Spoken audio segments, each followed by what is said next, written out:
A number of standards must be met for the selection process to accomplish its goals.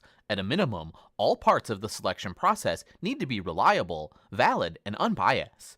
Let's take a look at reliability and validity in selection.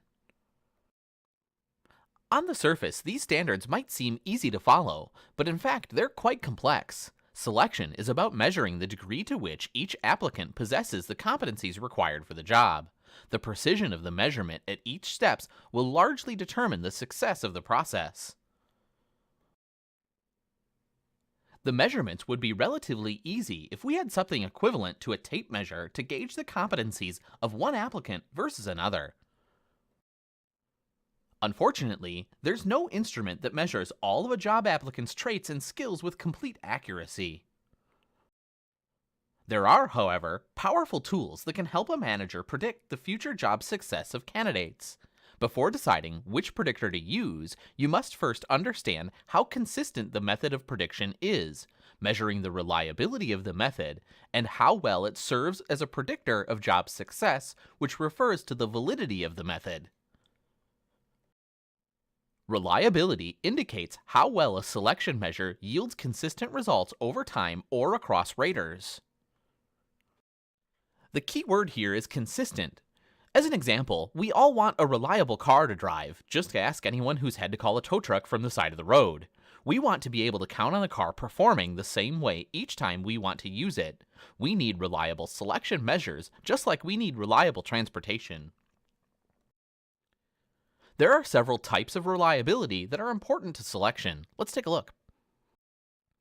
First, the selection procedure needs to be reliable over time. If an applicant takes a test today and then retakes it a week from now, we expect the scores to be similar. This correlation between scores means that there is test-retest reliability.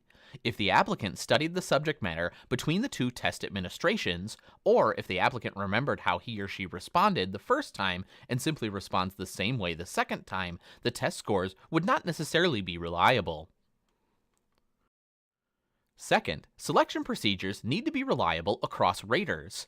If 3 people interview an applicant for a job and are using the same questions and the same scoring mechanism, they should evaluate the interviewee in a similar manner. If they do so, we would say that there is high inter-rater reliability.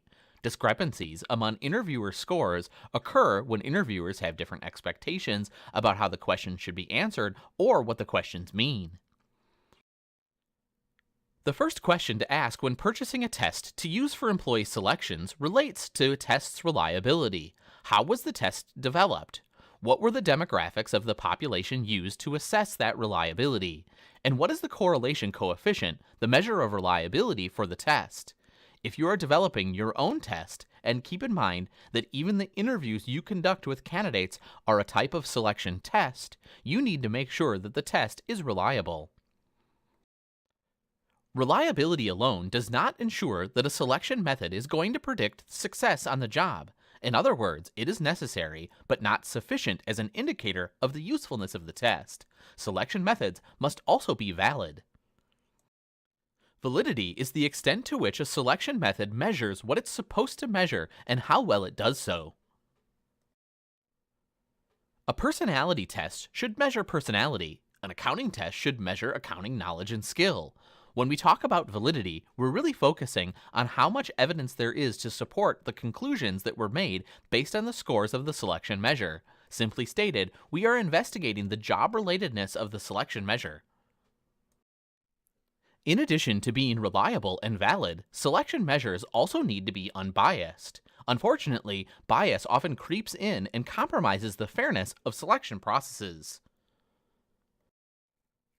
Bias occurs when one's personal views are allowed to affect the outcome of a decision-making process rather than the decision being based on the results of the selection measures.